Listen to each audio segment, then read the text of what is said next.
Good evening. Welcome to the Esoteric Lighthouse. We are a group of free and accepted Masons from regular and recognized Masonic Grand Lodges focused on the esoteric and occult philosophical lessons found in Freemasonry. This being a public forum, our Esoteric Lighthouse, we are a group of free are not legal or official statements or opinions of any Grand Lodges or Masonic bodies we hold membership. All opinions, thoughts, and interpretations are solely that of the individual panelists. Again, good evening, everyone. Welcome to Esoteric Lighthouse. We got a treat for you tonight. We got our own brother, Javon Greenway, who's going to go over some Masonic philosophy in relationship to African spirituality. I may have messed his title up. He'll do a better introduction than me. Again, turning the floor over to you right now, sir. The floor is yours. Brothers, thank you. Can you hear me? Good. Okay. All right, good evening. My name is Javon Greenaway. I hail from St. James Lodge, number 114, out of New York, the most worshipful Grand Lodge of New York, Prince Hall affiliated, under the direction of Walter C. King, currently presiding Grand Master of the state of New York. Tonight, I'm going to attempt to show the African origins of temple building and Masonic lore, and how it connects biblically and runs right into some of the temple legend that we know that is present in Masonic craft. Let me see if I can share my screen.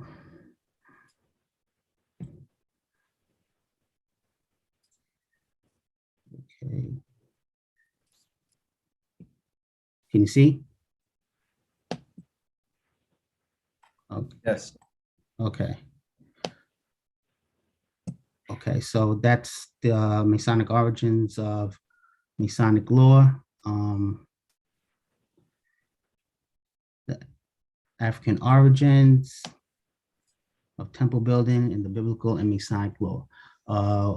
What do Masonic recorders and authors reveal about the ancient African influence on the craft, and could there have been an ancient African Nile Valley tradition that was the source of the inspiration for the biblical temple lore? Okay, let's see. So the oldest records of the Masonic craft recognizes is the York Rite legend, which is the Halliwell manuscript, the Regis poem, and the Cook manuscript. The oldest of them is the Regis poem. It's usually the format is in a poem format. So it kind of goes in that format where it's more like a poem and it's not presented as an actual conducive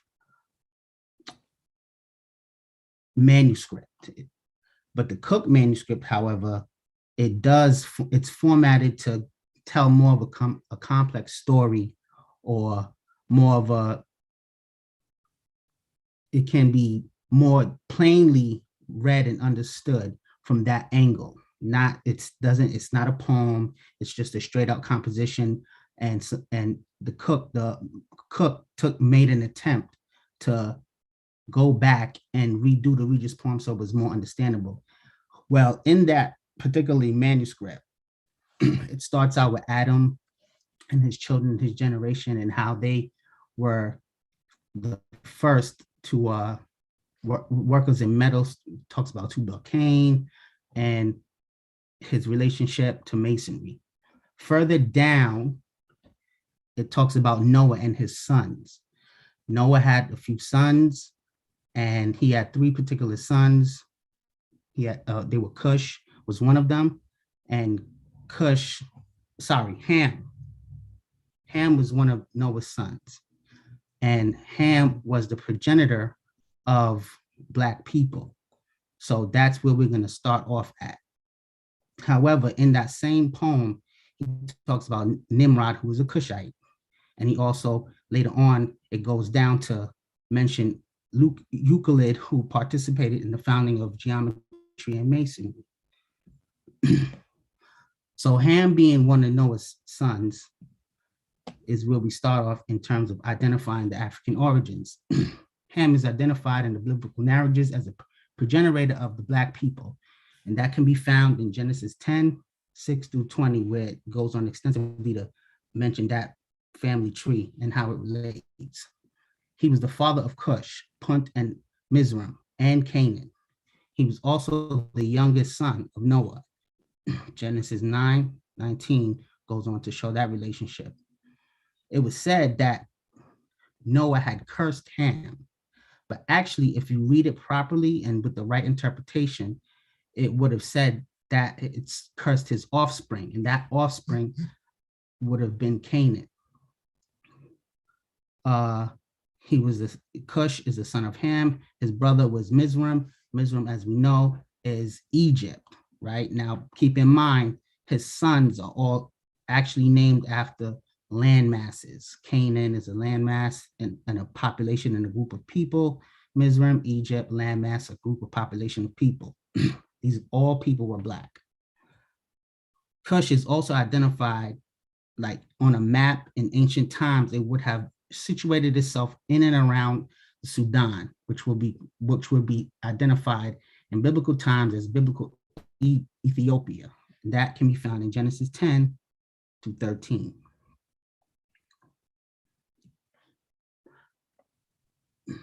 So let's go to the next slide. Nimrod. Nimrod would have been the grandson of Ham, right? He's also mentioned in the Cook and Regis poem. He was known as the mighty man upon earth and a strong man and unto a giant. He was also of Cushite descent. He was a king of Babylon, and he could have very well been responsible for the first empire, according to that tradition in the world. He was the king of Babylon, Uruk, Akkad, Canal, and the land of Shinar. Now, these land masses identified as Mesopotamia, right? Mesopotamia, that would have been the area, and all this population would have been people of African descent as per Ham and Cush. Also later down in the poem, it says that he built the Tower of Babel, and in that poem, it also said he taught 40,000 workmen the craft of masonry. The purpose of this tower was for him to reach up to heavens and look down on earth, right? Almost kind of like face to face with God. And that God would have been Yahweh, right? He was a Yahwehist. Okay. Later on in the poem, it goes on to say, but it is said, Isidore etymology, in the 5th book, that Euclid was one of the first founders of geometry, and he gave it its name. For in his time, there was water, and in that land, Egypt, and that is the Nile, and it flows so far into the land that men might not dwell in it. So here is the first part where we encounter Egypt in Freemasonry in one of the oldest records. And after that was a worthy king in England that was called Alfstan, and his youngest son loved well the science of geometry. And he knew well the handcraft had the practice of science of geometry so well as masons before. He drew him to counsel and learned practice of that science to speculative. For the speculative, he was a master. And that's the portion of the Cook poem as it relates to geometry and how it carried its way into England as per Euclid and his understanding of geometry. Okay. Okay, right here, I just want to pull up this quote here, where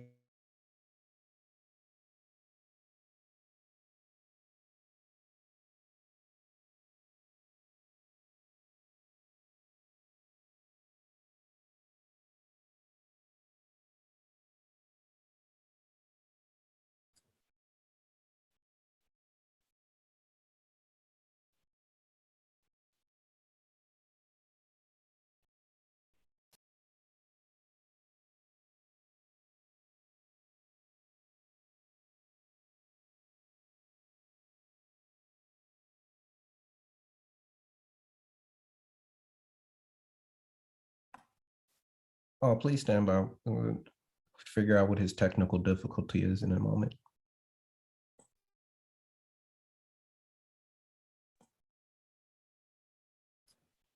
Are you back with us, sir?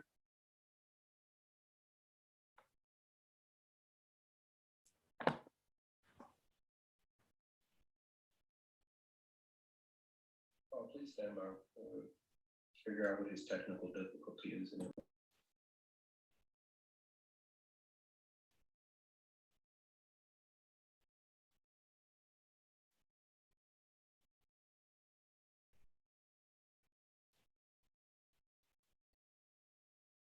Hey, brother, we can't hear you.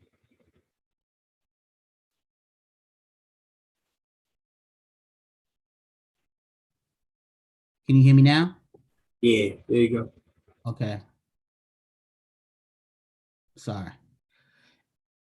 So this quote here was pulled from Martin Delaney in his Origin and Objects of Ancient Masonry. He's just talking about the Ethiopian and Egyptian dynasties being the first to establish Masonry and why they established it. To discover the government of man, he first suggested an inquiry into his true state and condition, being a people of high order of intellect and subject and profound thought. The Egyptians and Ethiopians were the first who came into the conclusion that man was created in the similitude of God. Okay. Okay. So, when I began to look into temple building and how it related to African people, I came across this one dynasty, the 18th dynasty. And in this 18th dynasty, there was this king, Amenotab III. Very prolific king. You know, he was, I think, the 9th king of that dynasty. And a lot of his story seems to correlate with King Solomon, right? So as we go along, you know, by the end, I hope that, you know, you guys will be able to see how their stories correlate. So why the temples were important to ancient Masonry and an ancient African biblical lineage in the operative and speculative craft. Hey, bro, you gotta share your screen.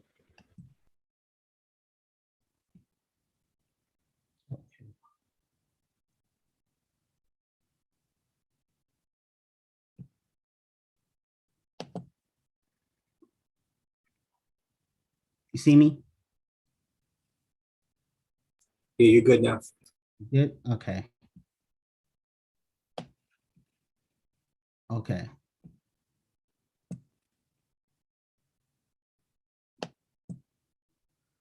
So this is Amenotab. This is what was said of his appearance. J.A. Wilkinson says of Amenophis, which is a name that he was recognized in the Greek. That's what the Greeks would have called him. The features of the monarch cannot fail to strike everyone who examines the poetry of the kings, Egyptian kings, as having more in common with the Negro than those of any other pharaoh. He wrote that in his Ancient Egyptians, Volume 1. And the domain of Amenhotep III extended from the confines of Kush to the plains of Shinar, which would have been Sudan to the Mesopotamia. That's exactly the the extent of his kingdom. So all land masses within that area would have been under his domain and Egyptian control. He was called Amenotab the Magnificent because he accomplished so much, during his reign, and probably one of the most dominant and, prolific ones throughout that 18th dynasty. So again, Charles Darwin, when he saw pictures of Amenhotep, he was struck by the Ethiopian characteristics of the statue of Amenhotep. That is a quote from Drusilla Dungy Houston in her book, The Wonderful Ethiopians of the Kushite Empire. One of his greatest achievements was the Temple of Amun at Luxor. And he covered the Nile Valley with monuments of remarkable grandeur, on both sides of the Nile.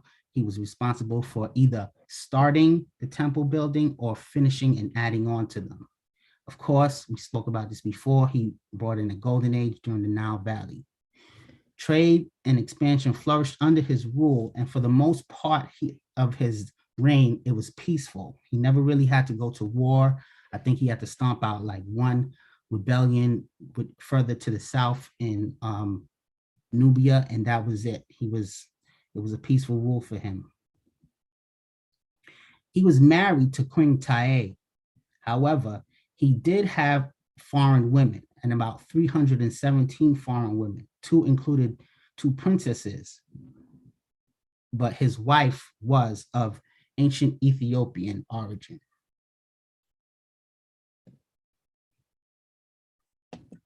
So this is a map of the Nile Valley during his time. And as you can see, Luxor temple right here and Karnak right here. These are the two temples that he would have started or added on to. And on the other side, he did have his palace and Medinet Habu, which is also a very big structure, that one of the biggest that he had built during his reign.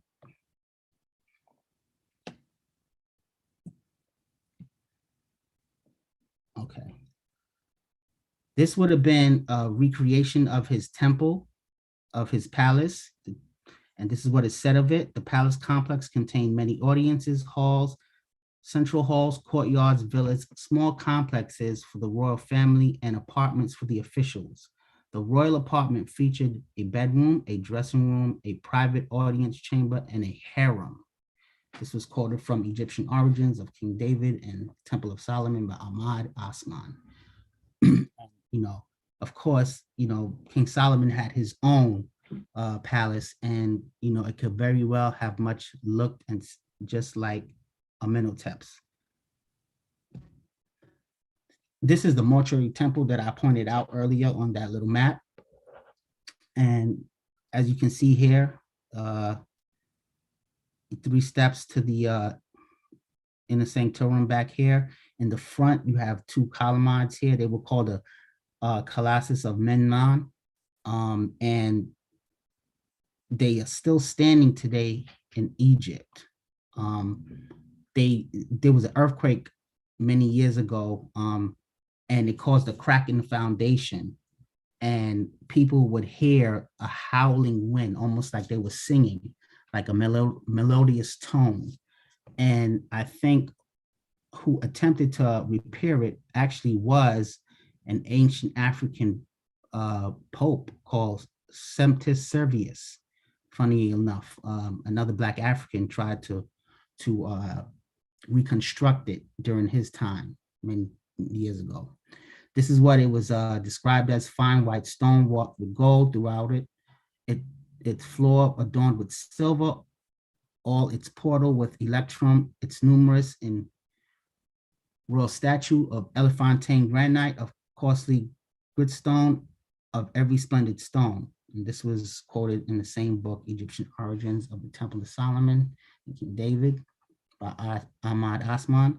At the front, the 2 colossal Memnon statues, one representing the Ba and the other representing the Ka, Amenhotep's eternal soul. And it has a long Hopi-style hallway that leads to the Sun Court. And of course, like majority of temples on the Nile, they're facing the rising sun, they're facing the east.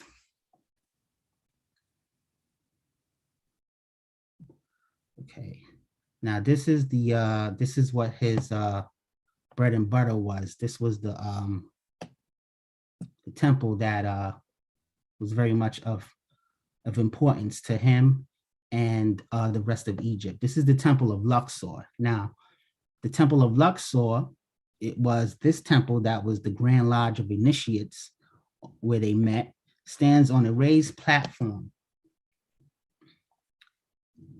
covering more than 2,000 feet and 1,000 feet in breadth. And you're going to note the oblong shape, which is became the pattern for all lodges and churches in the ancient world. This temple was founded by Amenotab III. This is quoted from C.H. Vale's Ancient Mysteries and Modern Masonry. So I tried to get this video so that you can get at least an idea of what it looks like. Of course, it's CGI, but you know, this is what it would have looked like back in the 18th Dynasty time. The colonnades you can see is the open court, and just before you hit the Holy of Holies, the video turns off. Okay. Temple of Luxor, okay, which is Waset, right, which is another name for it, an indigenous name for it. Shemayit Ipitet is another Kemetic name that it was called by. Within each segment of the temple, activities took place where they were related to the specific body functions. In the hall that responds to the center of perception, there are designs that emphasize time, space, measurement, and orientation. This hall also contains 12 columns, which would correspond to the 12 hours of the day. In the hall that corresponds to the mouth, we find written all the names of the Neteru and the creation of the god Ptah via the spoken word. Under the chin, at the site of the vocal cords, the king is baptized and given a new name. Now, that whole process right there should be very familiar to us as Masons. You know, Ptah is a craftsman. You know, he would have been the great architect in Kemetic lore, and the spoken word is definitely something that we understand being given a new name that correlates Masonically to what we may have gone through ourselves. This is the Temple of Karnak, and it was dedicated to the Ethiopian triads. Ethiopian meaning people of the south, Nubia, Kush particularly. These, the Amun, Mut, and Khonsu, they were all deities that were in Kush being worshipped already, and they made their way up the Nile Valley into Egypt. Just to let you guys see and understand that Egypt was peopled by people of the south, and they did have their own gods, and Egyptians often imported these gods into their own spirituality systems and worshiped them in their temples. And it also was the largest constructed temple in ancient Egypt. I wish I had a better picture to display of it, because this small picture doesn't do it any justice particularly. I also wanted to read something by Professor M. Murray of the University College of London. The temples of Egypt still stand as a witness to the firm belief in God, which can be traced back to the most primitive inhabitants of the Nile Valley. At Luxor, the worship of the Almighty Creator had continued without a break for 35 centuries on the same spot. The name by which the deity was known has changed with the passing of time, but whether known as Amun, Christ, or Allah, the feeling that prompts the worship of God is unchanged, and the place is as sacred as it was 1,500 years before Christ. And that was a quote from the book, The Splendor That Was Egypt. And the reason why you would say he would mention a Muslim god and a Christian god is because actually on that spot today, there is a mosque and a church attached to it at the back, if I'm not mistaken. So it definitely is sanctified holy ground still, even way past thousands of years of its purpose to the indigenous people of the Nile Valley. Now, Amenotab, son of Hapu, has the same namesake as the ruler of the 18th dynasty. However, he was responsible for supervising all the temple building and along the Nile Valley, particularly for the 18th dynasty also. However, he was a chief architect, scribe, military officer. He also was a philosopher. He was the chief of public works and supervised Karnak and Luxor and Thebes. Anything that was built in Thebes at that time, he was the supervisor. He believed to have gained the secret knowledge and wisdom of magic from Tehuti, who is better known as Thoth and Hermes in Greek. He was later deified amongst the likes of Imhotep. Prior to this, I had never heard of him. But, as in my studies, he became like a very prominent person. He's spoken about in the Book of the Dead. He actually has his own cult, quote unquote, that worshipped him way past, he made his past his death. He was still worshipped in the likeness of Imhotep. So he's right up there as important as Imhotep in the pantheon of Kemetic deities.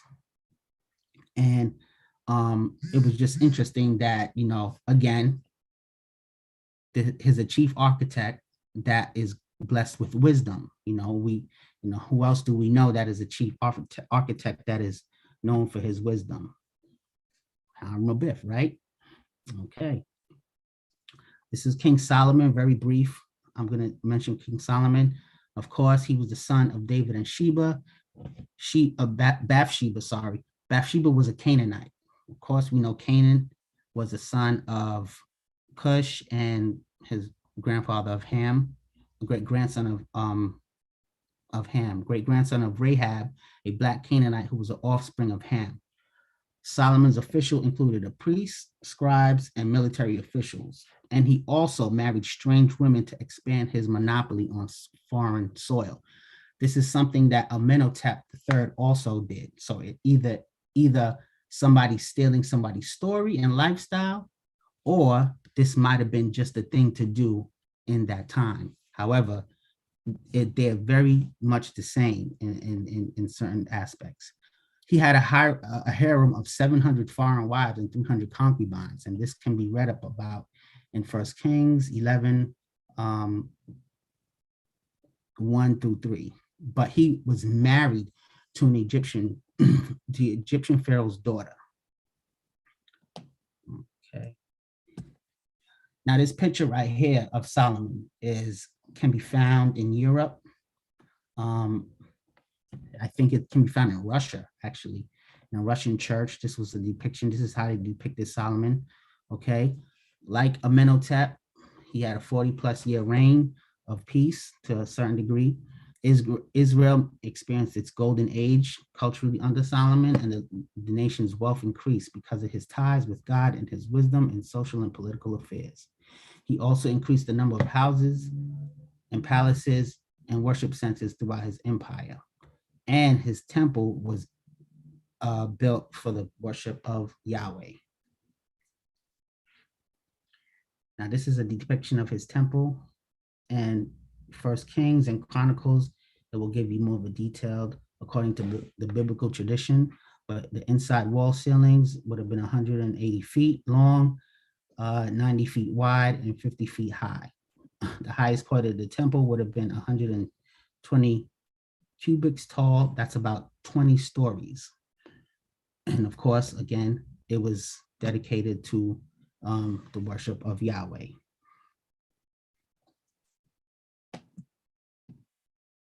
Okay, so next is Hiram Abiff, right? And these are his different renderings of his name, um, which in Hebrew and the many different dialects at that time, Hiram, Abi, Karam, and Kuram, and Chiriam down here. But I'm hard, probably messed that up a little bit. But he was one of the three grand masters of Masonic law. He was an artificer and worker in brass metals, and like Amenotab, son of Hapu, filled with wisdom and understanding and cunning. This can be found in 1 Kings 7:13-14. And he was well recommended by King Hiram of Tyre. Tyre was located in Phoenicia. Phoenicia was an offspring of Sidon, who was a son of Canaan and a grandson of Ham and a great grandson of Cush. So again, these are, at least in the lore and the legend of the biblical aspect of it, these are all Black people or people residing within an African nation or landmass where African people are very much prominent. So this is what a Phoenician would have looked like. This particular statue right here is not as ancient as I would like to have found one, but this is one from a museum in Spain, and this is how a Phoenician would have looked later on, closer to the time where they became a nation identified with Carthage. But if we listen to the description, it isn't far off from how the description names it. According to E. Pittard, the skulls of the Phoenician were distinctly Negroid. Their noses were flat at the end, and their mouths were wide with thick lips. The museum in Carthage that held the tomb of the priestess Tamit bore Negro characteristics, and the buried woman was of African origin. I think Tamit would have been a queen or a priestess that helped found Carthage. If I'm not mistaken, in my searches, she might have been a founder of the actual Carthage country itself. So one of the debates that I was having or I've seen take place is King Solomon real, and is his story real? Now, they really haven't found any evidence of his temple, but they have found evidence of ancient Egyptian artifacts in and around where he was said to reign and his kingdom was supposed to be. So it's almost as if maybe King Solomon's story was based off of Amenhotep, and since we do know that they both were responsible for temple building, had harems of women, and their kingdoms expanded exponentially around in the same areas, maybe King Solomon's story was ripped off of Amenhotep, because they share so many similarities. Almost all of what we know about King Solomon comes from a biblical account, but is historically confirmed in the life of Amenhotep III. Both men had hundreds of wives. Both men married princesses as wives. They had a harem of women, and including a daughter of a pharaoh. And they were both engaged in building projects. They both had royal houses and built major temples. The only difference is that the Bible places King Solomon's reign in Canaan in the 10th century, but evidence is found in Egypt in the 14th century of the ancient history. So that's a good portion of my presentation in terms of that. Now, clearly, when we look at the Masonic story, Hiram Abiff and King Solomon are both, central figures because they're both grand masters. However, we don't know if they really lived. We do know that if they did, how they would look. They probably would have been men of African descent because of the nations and the people that the time frame where the story takes place were definitely African people. And if they did not exist, then we still have an African line to follow in Amenotab being from the 18th dynasty, and he clearly has been described as having African features and Negroid features of the time. And he did have a chief architect that was very wise and eventually became to be deified. So for the most part, that is my presentation in terms of the African origins of temple building and how it relates to the Masonic lore. If anybody has any questions, go shoot right away. I thought these images right here at the end were very cool because when we talk about Tahuti and Thoth, sometimes Hollywood gets things right. And as you can see here, is Chadwick Boseman. If you remember the movie, The Gods of Egypt, when it came out, they did make it a point to make Tahuti Thoth a Black man.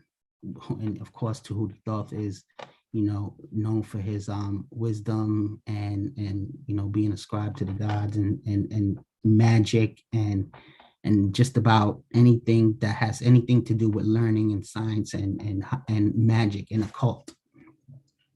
Now, if you guys also saw American Gods, Hollywood probably got it right here too. Clearly, you see them depict Anubis as a Black man, right there at the top. And at the bottom, Mr. Ibis, once again, he was also played as Thoth.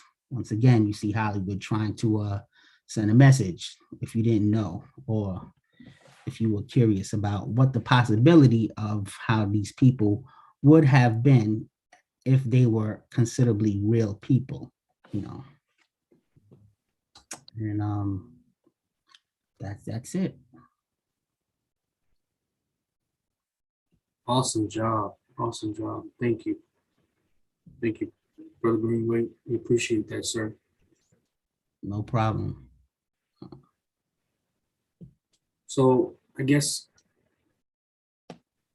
my first question, when we talk about the historical aspect or the archaeological aspect, especially with King Solomon, what further proof do we have today that he did actually exist and he was of that particular lineage and ethnicity? Well, we don't have proof that he exists. I mean, they're still looking for his temples. Everything we know about him is clearly out of the Bible, right? But if you follow the Bible's genealogy right back up to Ham, he would have come from that line, from that Ham, Cush, and the Bible identifying them as being dark. We can kind of come to the conclusion that, okay, this is an African man, and because his mother Bathsheba was, of Canaanite blood, going back to Cush and whatnot. Now, we understand that it's all allegory, but what I'm saying is that according to the Bible says that Ham was dark or hot, and definitely in the AME church definitely took this and ran with it, right? And we know how the AME church is in relations to the development of Prince Hall Freemasonry, right? So this would have been stuff that we ate up as a people. And there's nothing wrong with seeing yourself in a text, in a biblical text, historical sense. There's nothing wrong with that. So whether we can prove it or not, it's a really cool story, right? In terms of identifying what role you played in ancient history, biblically wise, and even in Egypt. I clearly showed and pulled up some quotes where professors and scientists was like, yeah, these people were Black people or Negroid. So my question, first thing that struck me when you said Ka and Ba, or Ba and Ka, it made me think of two things, of Kaaba and Mecca and the Kabbalah. So can you explain the African or the Egyptian connotations of those two words again, Ka and Ba? Okay, so it's like the soul. I think the Ka would be the soul, the Ba would be the spirit, right? And the way it's the way I think your Ka is like who you are, and the Ba is kind of like your spiritual thing, and that's how it's explained. That's the understanding of it. It's like soul, spirit, entity, that's Okay. active energy. Yeah, that's almost like the Merkaba. Merkaba, right. Yeah, Merkaba. Right. So, or Merkava, however you want to pronounce it. But it's that same Ka and Ba, the spirit soul vehicle, and Kabbalah, is basically a vessel for receiving. So I can kind of see the connotations. Then there's circumambulation around the Kaaba and Mecca. It's that same energy spinning. It's like a centrifugal force. So and when you said that stuck out to me, and I just wanted to get that back out there so everybody else can hear that once again, because again, what are we doing in Masonry? We're building the Temple of Man. And your presentation just laid out an Egyptian reference of the building of man, where Solomon's temple may have been modeled off of. And it's more evidence to prove that Amenhotep's the third palace is, his story and lineage is provable, whereas the biblical connotations are that of still allegory until proven fact. Right. And I'm glad that you brought up the Kaaba thing, because I know you guys go in with the Kabbalah, and I'm like, man, Kaaba, that's real Egyptian like, right? But of course, I could try to do a whole presentation about how that connects, but I'm glad you brought it in, because guess what? My presentation wasn't esoteric, right?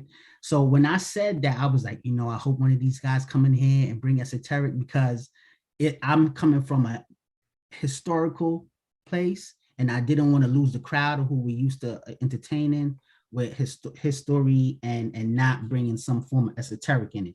So when the Luxor temple, that slide where I showed about the temple layout, and man, that's about as esoteric as I was going to get in the presentation, right?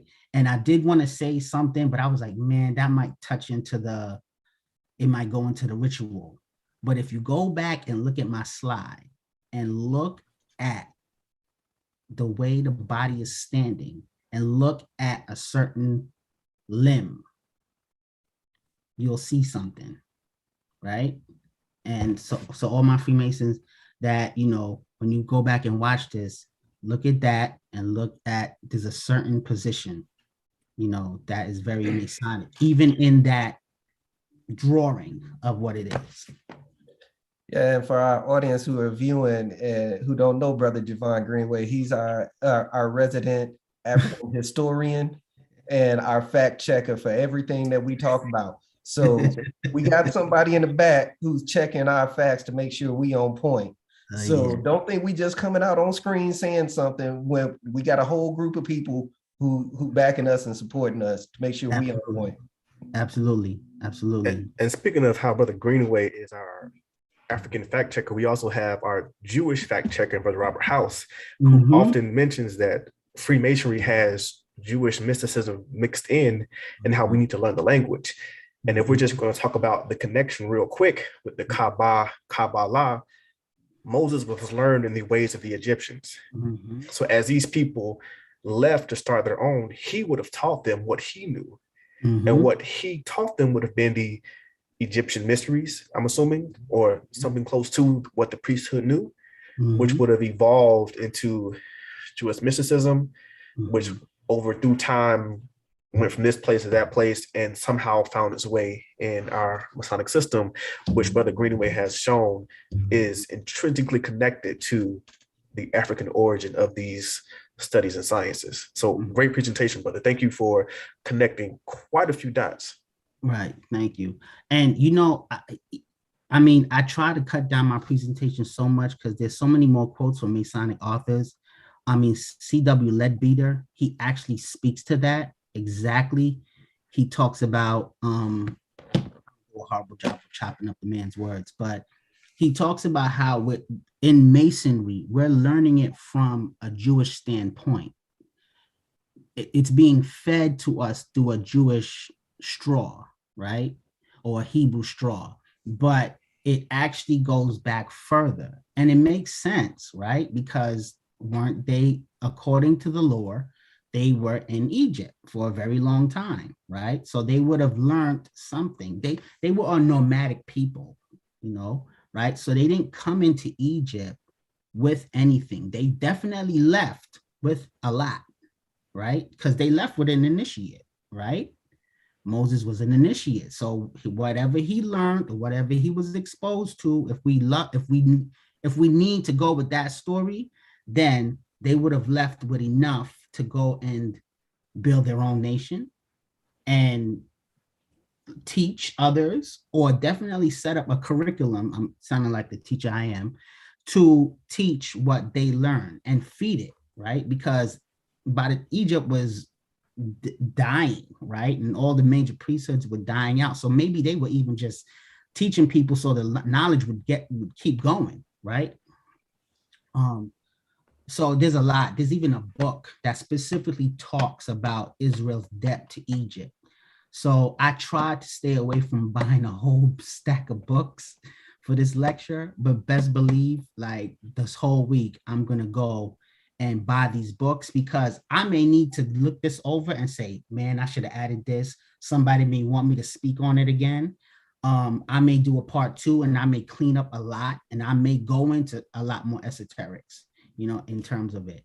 But I just wanted to shoot this out, Black History Month. Yo, listen, we're in the Bible, and we're definitely present in the Masonic storyline also, because there's also a past master, John Edward Bruce from New York. He passed away. He was big in the Marcus Garvey movement. He actually delivered a speech years ago, and part of his speech, he was telling people, like, Hiram Abeth was an Ethiopian. Like, straight up, he said it, right?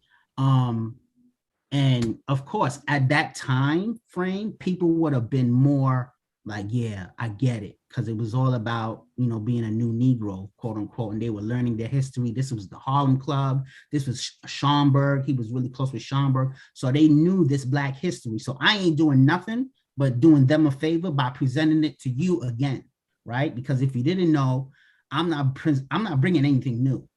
I was just reading the Scottish Rite history book, The Northern Jurisdiction, and there actually was a frater who did a very, very brief paper talking about, is the Masonic story, is the Negro part of the Masonic story?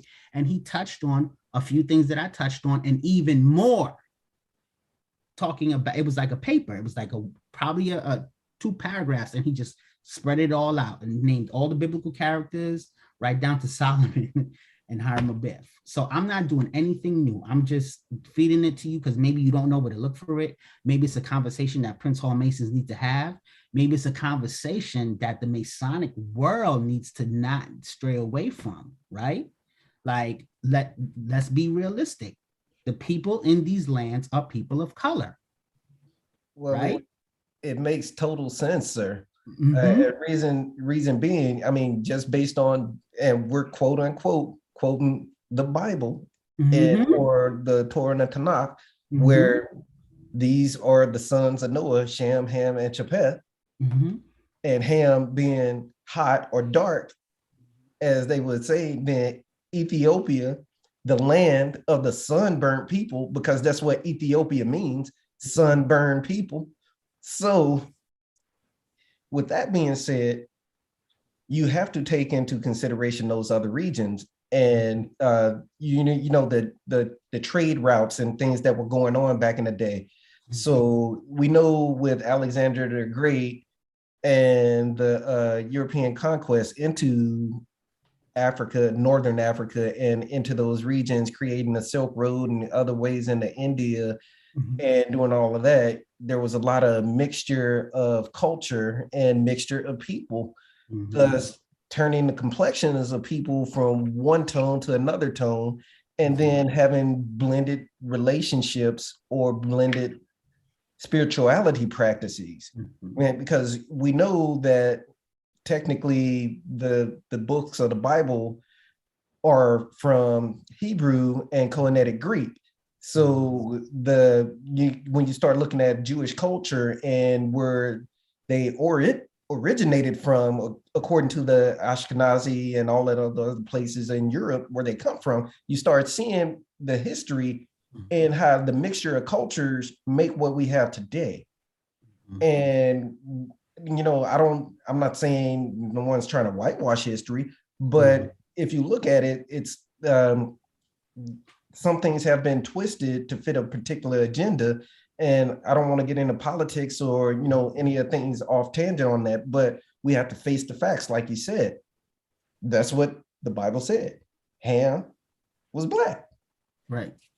And speaking of how far this goes back, so I have a paper, the Columbian Magazine for July 1788, and it was an oration delivered in a lodge of African Masons. And it even says that this science goes back far because at that time we were taught that we were the seed of Cain. Why? Because we know because of Cain's actions, a mark was set upon Cain.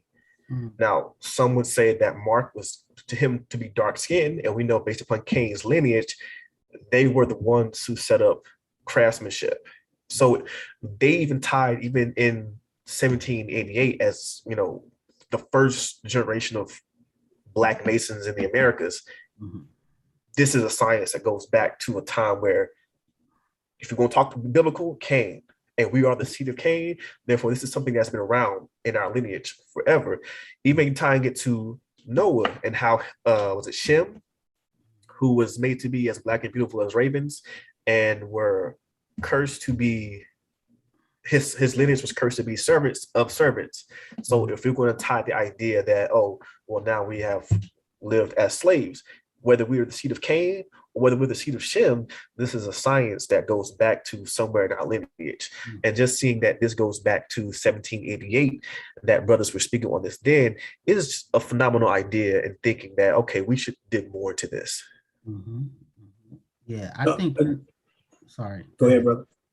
Yeah, I think Prince Hall was aware of the African origins of Christianity. If you read one of his speeches, he definitely speaks on the old church fathers, like St. Augustine. I think he dropped that name in there one time, and maybe a few other people. So he definitely was aware of something, and I mean, if you look at timelines, Ruins of Empire, that's a very, I think everybody should have that book, Ruins of Empire by C. Vonley. He traveled throughout the Levant and Kemet and Ethiopia, meaning Nubia, and he has that famous quote about, look at how we are treating the people who we enslave. They're responsible for the art, sciences, and everything, to paraphrase his quote. And he sent that book to, I don't know, is it Jefferson? One of the presidents, and Jefferson didn't want it to be published in America. And I think he might have taken out a certain section that talks specifically about that. So that would have been around the time frame of Prince Hall. So who knows who got a hold of that? And maybe they were talking to him. Maybe it was a discussion in Boston or in the North about these Black people that are slaves, and they have this glorious past. So it's not far-fetched for him to have come across information, or somebody said something. Who knows, Now, I do have a question. How do we find these connections for those of brothers who want to research, how do we find these connections in our ritual, in our studies? And one thing I can think of is when we look at the description of what's at the top of those pillars, lilywork, network, pomegranate. You look at that lilywork and research what that means. It more so referred to the lotus, which is a popular symbol used in Egypt and in India. So how do we make these connections to further research? How do we find this in our studies and our rituals so we can go back and find more? Definitely.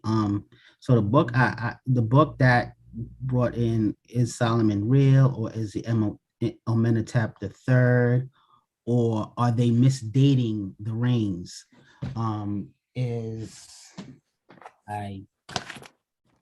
It's called the Egyptian Origins of King David and the Temple of Solomon. So this is the book that I used to at the end of my presentation. He goes in and talks about, he believes Solomon was real, but he's saying, yeah, Solomon's real, but he's really Amenhotep III.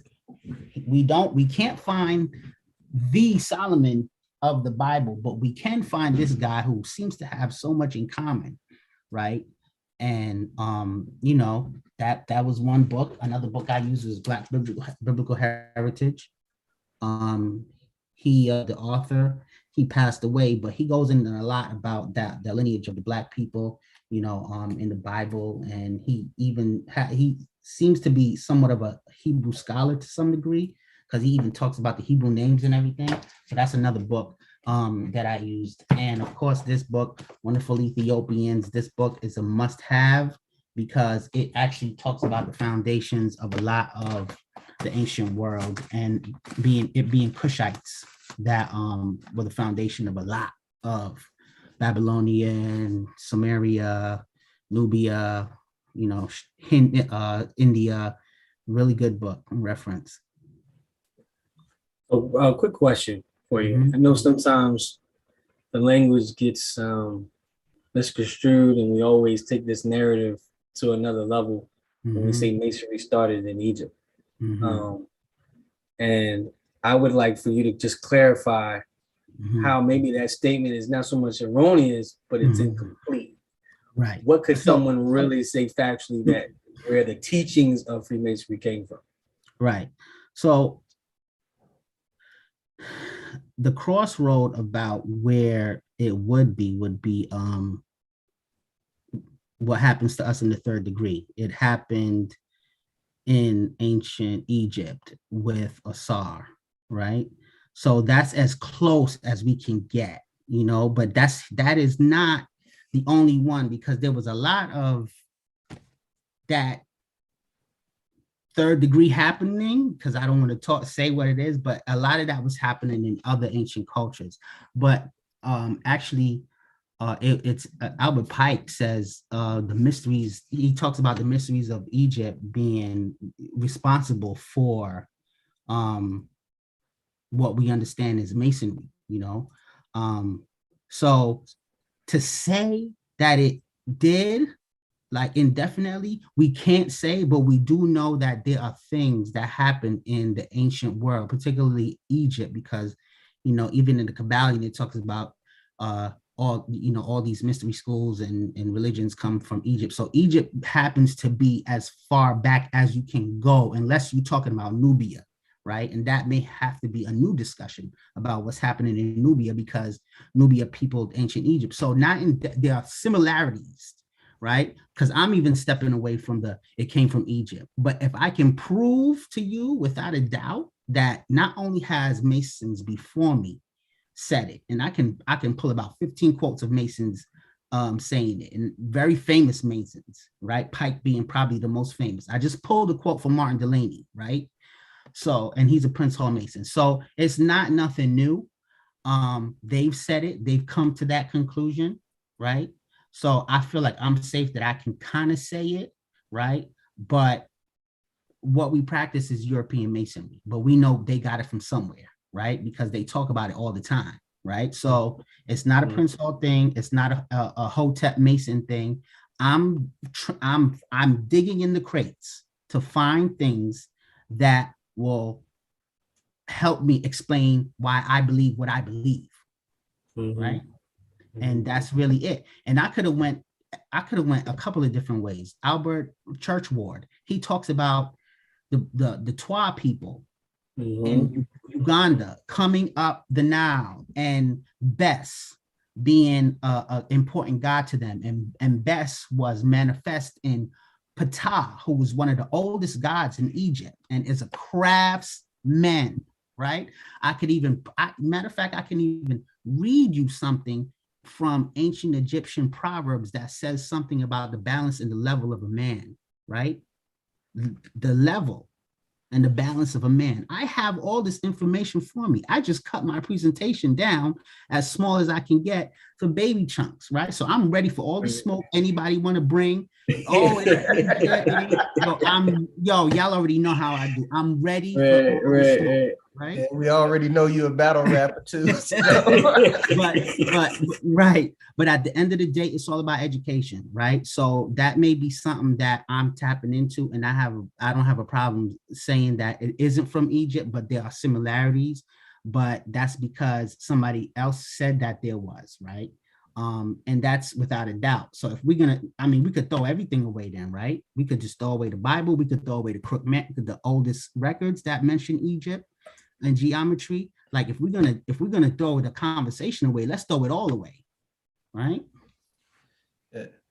Speaking of our brother House, he said he tried to get in, but he had a difficulty getting in. And he also said that Moses was married to an Ethiopian. Zephonia, if I'm right. Yeah. Yeah. So, brothers, again, thank you for giving me this opportunity. I'm glad I got it off my chest now. I hope I did you guys some justice. I hope they're not gonna call the Southern Justice Law Institute for racism because I spoke about this. But I did want our people to have an understanding, biblically wise. We are there in the Bible, and we are there right there with King Solomon, and we are right there with Hiram Abiff, and we're there. We're there, right? We're there. Oh, there he is, coming in the last moment. All right. Actually, we're about to cut off on our live recording, and those who typically stick with us after we sign off, you're welcome to stay, and anybody new, welcome to stay as well. Till next month, when we'll have another presentation by our own brother Christopher Lewis L. Who'll be going over some more African awareness in Masonry as well, from a different perspective in a different region, I believe. So till next month with this lecture.